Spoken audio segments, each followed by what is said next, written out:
প্যারা হাজরিন, আজকের পবিত্র জুমার আলোচনা হচ্ছে আমার রাসূল সাল্লাল্লাহু তাআলা আলাইহি ওয়াসাল্লাম মা আমেনার গর্ভে মুবারকে আগমন করা। সুবহানাল্লাহ। আমার নবীজি কিভাবে মা আমেনার গর্ভে আগমন করেছেন সেই বিষয়টা ইনশাআল্লাহ আলোচনা করব। আল্লাহ পাক আমাদেরকে সহিভাবে বোঝার তৌফিক দান করুক, সকলে বলি আমিন। রবিউল আউয়াল মাস হলো আরবি বছরের হিসাবে তৃতীয় নাম্বার মাস, 3 নাম্বার মাস, ঠিক না বেঠি? আল্লাহর দরবারে এক একটি মাস এক একটি কারণে পছন্দনীয়।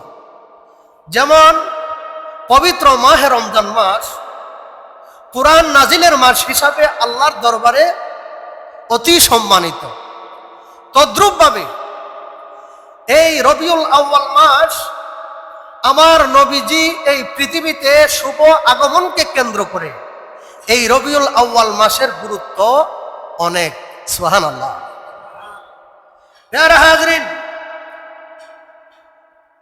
আল্লাহ পাকের মনোনীত ধর্ম ইসলাম, এই ইসলামের শ্রেষ্ঠ সংবিধান হচ্ছে পবিত্র আল কোরআন, ঠিক কিনা? একটা আওয়াজ দিয়ে বলেন ঠিক কিনা? আল কোরআন হচ্ছে মানব জাতির জীবন পরিচালনা করার এমন সুন্দর একটি সংবিধান।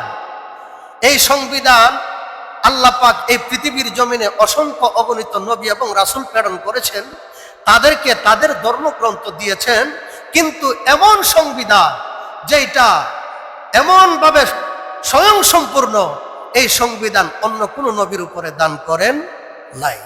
সুবহানাল্লাহ বলতেন না? প্যারা হাজরিন,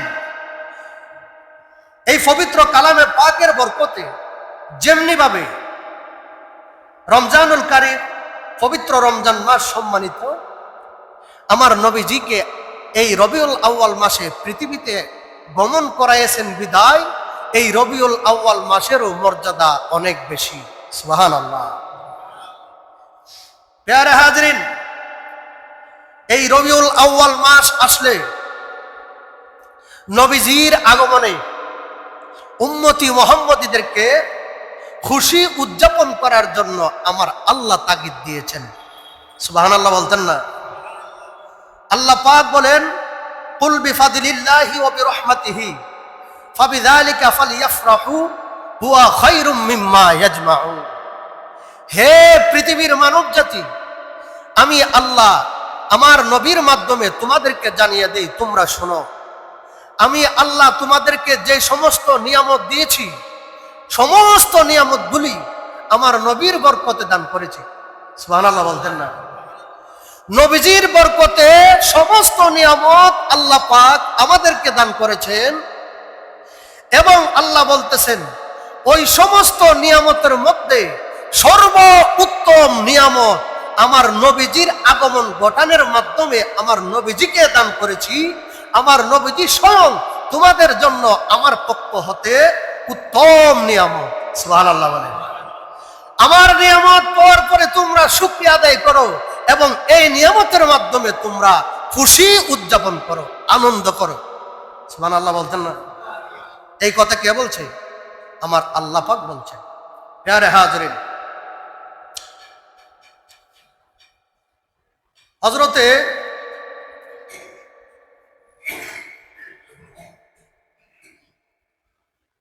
এক সাহাবী জিজ্ঞেস করলেন আমার নবীকে, ইয়া রাসূলুল্লাহ, আল্লাহ পাক সর্বপ্রথম কি সৃষ্টি করেছেন? আমার নবী বলেন, হে সাহাবী, সর্বপ্রথম আল্লাহ পাক আমার নূর মুবারক সৃষ্টি করেছেন। সুবহানাল্লাহ।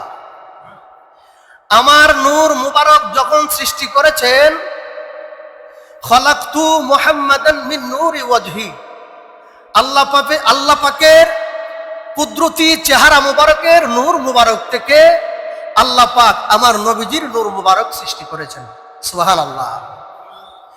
আমার নবীজির নূর মুবারক সৃষ্টির আগে আসমান নাই, জমিন নাই, আরশ নাই, কুরসি নাই, লৌহ নাই, কলম নাই, জাহান্নাম নাই, জান্নাত নাই।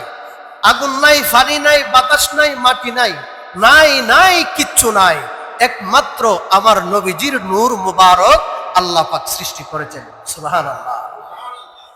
আল্লাহ পাক আমার নবীজির নূর মুবারককে সৃষ্টি করে মওজুদ করে রেখেছেন। আল্লাহর যখন ইচ্ছা হয়েছে আদম সৃষ্টি করার জন্য বা অন্যান্য আল্লাহ পাক মাখলুক অন্যান্য সৃষ্টি জগৎ সৃষ্টি করার জন্য আল্লাহ পাক আমার নবীজির এই নূর মুবারক খানাকে 4 ভাগে ভাগ করেছেন। কয় ভাগে ভাগ করেছেন? 4 ভাগে ভাগ করেছেন। 4 ভাগে ভাগ করার পরে আল্লাহ পাক মাখলুক সৃষ্টি করতে লাগলেন। প্রথম ভাগ থেকে কলম সৃষ্টি করেছেন, দ্বিতীয় ভাগ থেকে লৌহ সৃষ্টি করেছেন, তৃতীয় ভাগ থেকে আরশ সৃষ্টি করেছেন, তারপর চতুর্থ ভাগকে অবশিষ্ট রেখে দিলেন। সুবহানাল্লাহ। এই চতুর্থ ভাগটাকে আবার আল্লাহ পাক 4 ভাগে সৃষ্টি করেছেন, 4টি ভাগ করেছেন। 4 ভাগ থেকে আল্লাহ পাক ফেরেশতা সৃষ্টি করছেন, এরপরে কুরসি সৃষ্টি করছেন, এরপরে অন্যান্য ফেরেশতা সৃষ্টি করছেন। এই 4 ভাগের 3 ভাগ দিয়ে আল্লাহ পাক অন্যান্য সমগ্র জাতি সৃষ্টি করেছেন, আরেকটি ভাগ রেখে দিচ্ছেন, ওই ভাগকে আবার 4 ভাগে ভাগ করছেন। সুবহানাল্লাহ। এই 4 ভাগে ভাগে এক ভাগ দিয়ে খাজা আমার বরফির আব্দুল কাদের জিলানীকে সৃষ্টি করছেন, আরেকটি ভাগ দিয়ে আল্লাহ পাক এই পৃথিবীর সমস্ত 80,000 আলম 18,000 মাখলুকাত সৃষ্টি করছেন, আরেকটি ভাগ দিয়ে আল্লাহ পাক আলেম উলামার চেহারা সৃষ্টি করছেন। সুবহানাল্লাহ। আরেকটি ভাগ অবশিষ্ট রেখে দিয়ে ওই ভাগটাকে আল্লাহ 4 ভাগে ভাগ করলেন। এইরকম ভাবে আল্লাহ আমার নবীজির নূর মুবারক থেকে আল্লাহর সমগ্র সৃষ্টি জগৎকে আল্লাহ পরিপূর্ণ করেছেন। সুবহানাল্লাহ। প্যারা হাজরিন, সাহাবায়ে কেরাম জিজ্ঞেস করলেন, ইয়া রাসূলুল্লাহ, তাহলে আল্লাহ পাক আপনার নূর মুবারক সৃষ্টি করার পরে যখন এই পৃথিবীতে গমন করাইবেন তখন আপনাকে কিভাবে গমন করিয়েছেন?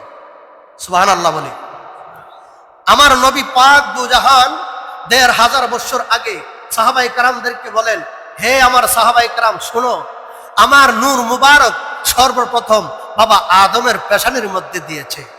সুবহানাল্লাহ বলে আদম আলাইহিস সালাতু ওয়াস সালামের পেশানি থেকে স্থানান্তরিত হতে হতে হতে হতে আমার দয়াল নবীজির আব্বাজান খাজা আব্দুল্লাহর কপাল মুবারকের মধ্যে চলে আসছে।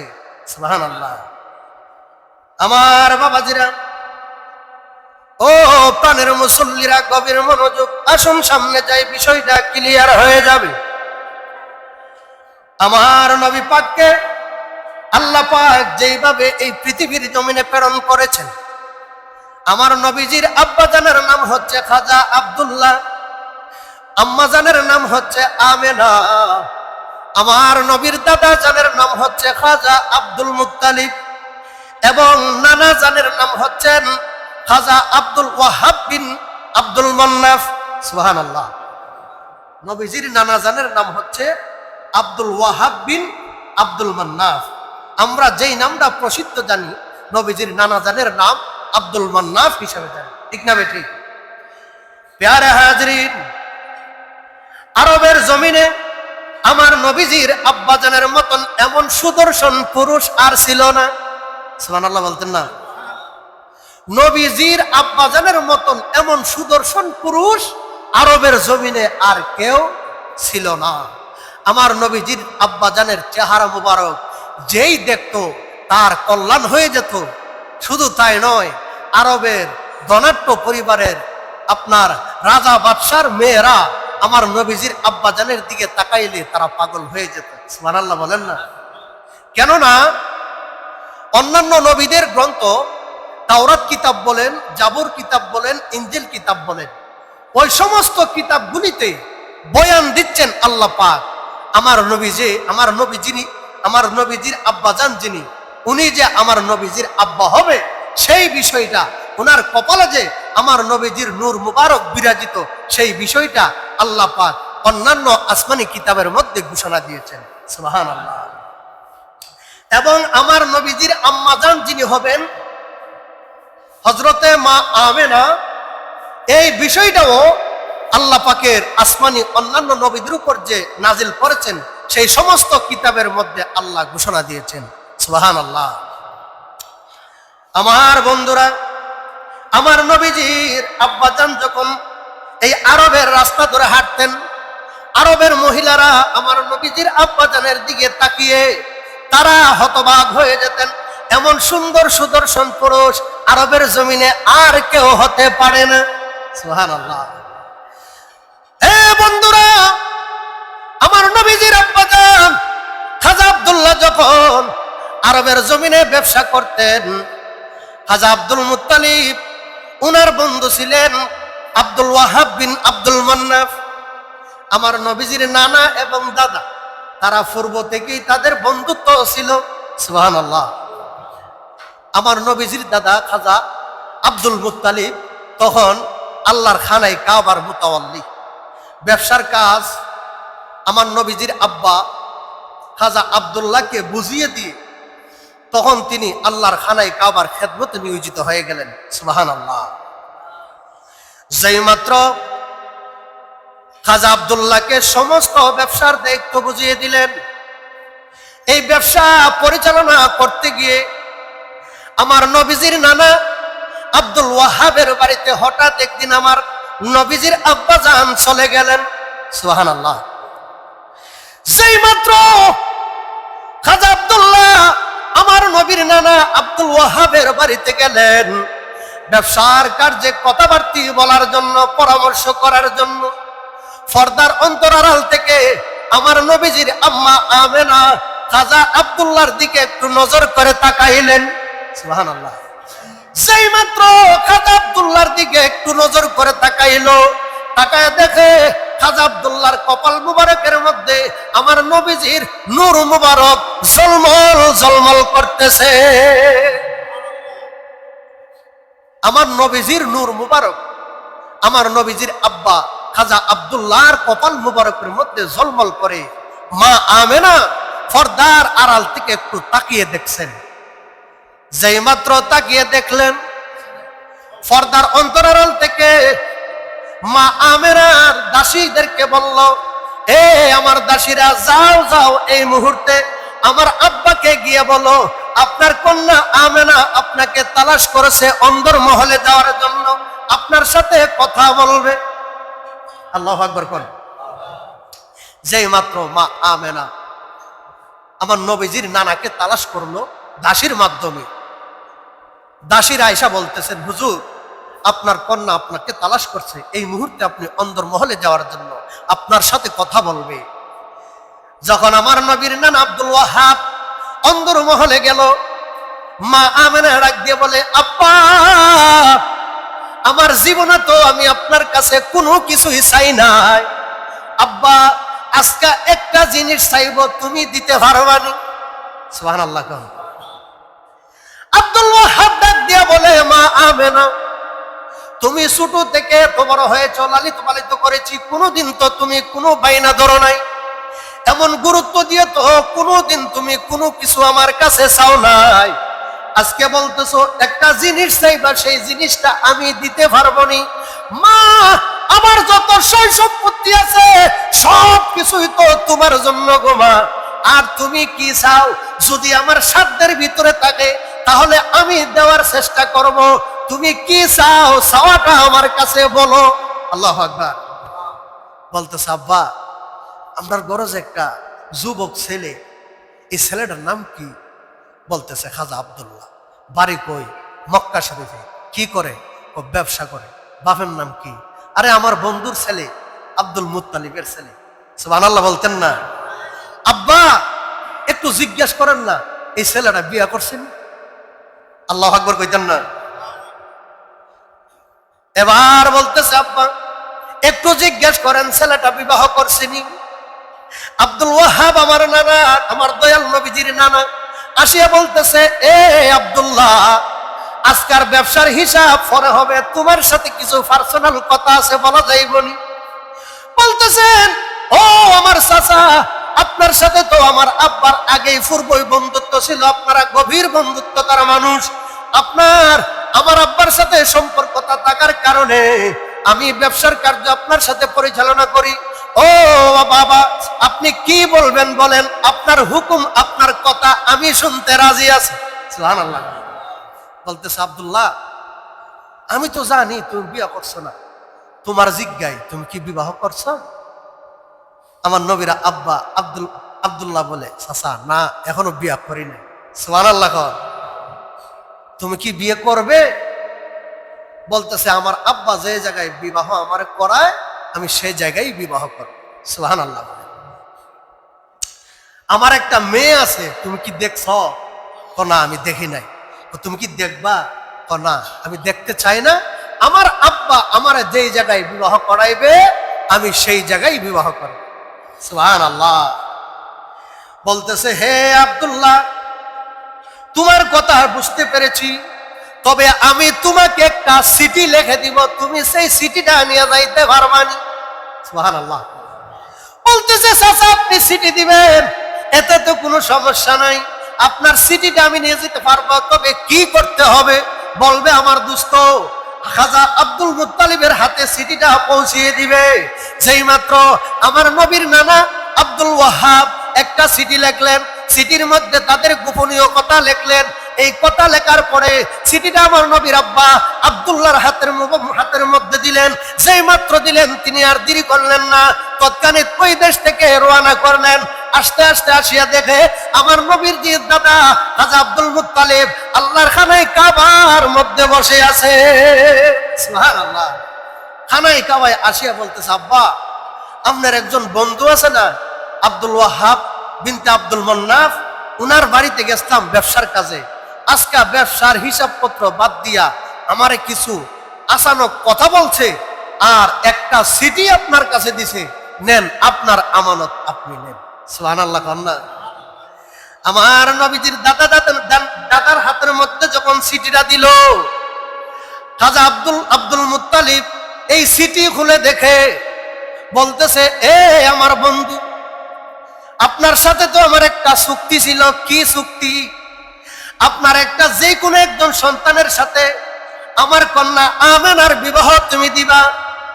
এবার আমেনা দি তোমার ছেলে আব্দুল্লাহকে পছন্দ করেছে, তুমি কি বিবাহ সংগঠিত করার জন্য সহমত নয়? সুবহানাল্লাহ। এই কথা, এই স্মৃতির কথা পড়িয়া শোনার পরে আমার নবীজি খাজা আব্দুল্লাহর হাতের মধ্যে ধরলেন। ধরার পরে বলতেছে বাবা আর দেরি করা যাবে না, চলো আমরা ওই বাড়িতে যাব। সুবহানাল্লাহ। কেন? কেন পরে হবে, আগে ওইখানে চলো। যে মেয়ের কথা তাওরাতের মধ্যে লেখা, জাবরের মধ্যে লেখা, ইনজিল কিতাবে লেখা, ওই মেয়ের কথা এই সিটির মধ্যে লেখা, আমি তো ওয়াদাবদ্ধ হয়েছিলাম, কেননা আমি তো আল্লাহর সান্নিধ্যের লোক, আমি তো কখনো ওয়াদা ভঙ্গ করতে পারবো না। চলো এই মুহূর্তে তোমাদের বিবাহ। সুবহানাল্লাহ বলেন। এবার আমার নবীজির আব্বাজানকে নিয়ে যখন সামনের দিকে রওনা করলেন, অসংখ্য অগণিত মহিলারা রাস্তার মধ্যে লাইন ধরে আছে। আমার নবীজির আব্বা যদি রাস্তার মধ্যে বের হতেন, হাঁটতেন, মহিলারা ডাক দিয়ে জিজ্ঞাসা করতেন আব্দুল্লাহ দেখ আমাকে পছন্দ হয় কিনা, আমি অনেক ধনাঢ্যবান ব্যক্তির একটা মেয়ে, আমি ইমুক রাজার মেয়ে, ইমুক বাদশার মেয়ে, দেখ আমাকে পছন্দ হয়নি, আমাকে বিবাহ করবি নি? সুবহানাল্লাহ। এই আব্দুল্লাহ দেখ আমরা পছন্দ নি, বিবাহ করবি নি আমারে? করলে আমার বাপের সই সম্পত্তি যা আছে সব তোর। সুবহানাল্লাহ কইতেন না? অসংখ্য অগণিত ষোড়শী রূপতী যুবতী মহিলারা রাস্তার মধ্যে ভিড় করে আছে। আমার নবীজির দাদা খাজা আব্দুল্লাহকে নিয়ে অনেক কষ্টে ওই আব্দুল ওয়াহাব বিন আব্দুল মান্নাফের বাড়িতে গেলেন। গিয়া নিয়ম অনুযায়ী বিবাহ হয়ে গেল। আমার নবীজির আব্বাজানের বাসর ঘর হলো দিনের বেলা। সুবহানাল্লাহ। বাসর ঘরটা হইছে কি? দিনের বেলা।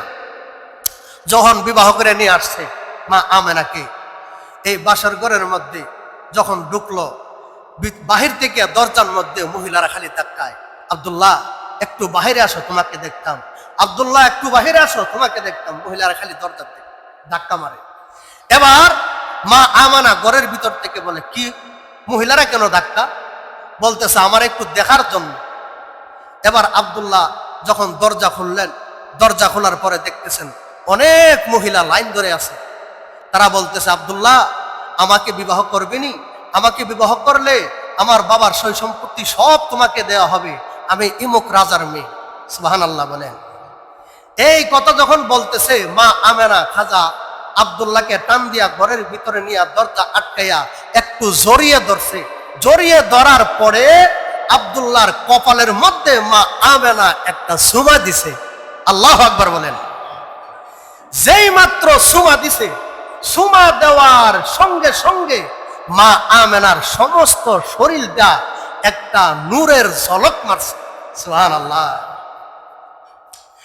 যেই মাত্র নূরের ঝলক মারছে, খাজা আব্দুল্লাহ ডাক দিয়া বলে, বিবি তুমি আমাকে জড়িয়ে ধরলা, আমার কপালের মধ্যে সুমা দিলা, সুমা দেওয়ার পরে তোমার শরীরটা একটা আলোক রশ্মিতে ঝলক মারলো কেন? বলতেছে নূরের ঝলক মারছে, তুমি সেটা বুঝবা না। আমি যা তোমার কাছ থেকে সাধন করার সাধন করে নিয়েছি, এবার তুমি গিয়ে দরজা খুলে দাও, আরবের মহিলারা তোমাকে দেখো, আমার কোনো আপত্তি নাই। সুবহানাল্লাহ। যে মাত্র দরজা খুলছে, আব্দুল্লাহর চেহারার দিকে আরবের মহিলারা তাকায়া এক গালরে 32 গাল করে লেছে। সুবহানাল্লাহ। চেহারা কুচ্ছিত করে ফেললো। বলতেছে, আব্দুল্লাহ একটু আগে দেখলাম তোমার চেহারার মধ্যে অনেক সৌন্দর্যতা, এখন দেখতেছি তোমার চেহারার মধ্যে সৌন্দর্যতা নেই। কি হয়েছে? কি করেছ? তুমি কি বিবাহ করেছ? সুবহানাল্লাহ বলেন। বলতেছে, হ্যাঁ বিবাহ করেছি, আজকেই বিবাহ করেছি, আমার ঘরে আমার বিবি আছে। বলতেছে, তোমার বিবি কি তোমার কপালের মধ্যে সুমা দিছে? হ্যাঁ। বলছে যে আমার বিবি এই মাত্র আমার কপালের মধ্যে একটা সুমা দিছে। সুবহানাল্লাহ। এ আব্দুল্লাহ তুমি শোনো, তোমাকে তো দেখার জন্য আমরা পাগল ছিলাম না, তোমার জন্য তো আমরা পাগল ছিলাম না। তোমার কপালের মধ্যে একটা নূরে মুহাম্মদী ছিল, যেই নবী হবে আখেরি নবী, যেই নবী আখেরি পয়গম্বর হবে, উনি হচ্ছেন তোমার কপালের মধ্যে। আমরা তো ওই আখেরি নবীর পাগল ছিলাম। এ আব্দুল্লাহ তুমি বলো, যাকে বিবাহ করেছো তার নাম কি আমেনা? সুবহানাল্লাহ কন্যা। বলতেছে, হ্যাঁ তার নাম আমেনা। এখানে আমরা যত মহিলা আছি, আমাদের সকলের নাম হচ্ছে আমেনা। এ আব্দুল্লাহ শোনো, ওই আমেনার কপাল ভালো, যে আমেনাকে তুমি বিবাহ করেছ, এই আমেনা সুমুর মাধ্যমে এই মুহূর্তে আখিরি নবীর মা হয়ে গেছে। আব্দুল্লাহ আমাদের কপাল খারাপ, আমরা এখানে যত মহিলা আছি আমাদের সকলের নাম হচ্ছে আমেনা, কিন্তু ওই আমেনার কপাল ভালো, যে আমেনাকে তুমি বিবাহ করেছ, ওই আমেনা এই মুহূর্তে তোমাকে জড়িয়ে ধরে চুমু দেওয়ার মাধ্যমে সে আমার নবীর মা হয়ে গেছে। সুবহানাল্লাহ। প্যারা হাজিরিন, অনেক লম্বা আলোচনা। আল্লাহ পাক আমাদের সকলকে বোঝার তৌফিক দান করুক। এই মাসটা হচ্ছে নবীজির আগমনের মাস, রবিউল আউয়াল মাস। এই মাসে বেশি বেশি করে আমার নবীর উপর দুরুদ মিলাদ আদায় করতে হবে। আল্লাহ পাক আমাদের সকলকে বুঝে শুনে আমল করার তৌফিক দান করুক। সকলে বলি আমিন। ওয়া আখিরি দাওয়ানা আনিল হামদুলিল্লাহি রাব্বিল আলামিন। আসসালামু আলাইকুম ওয়া রাহমাতুল্লাহি ওয়া বারাকাতুহু ওয়া মাগফিরাহ।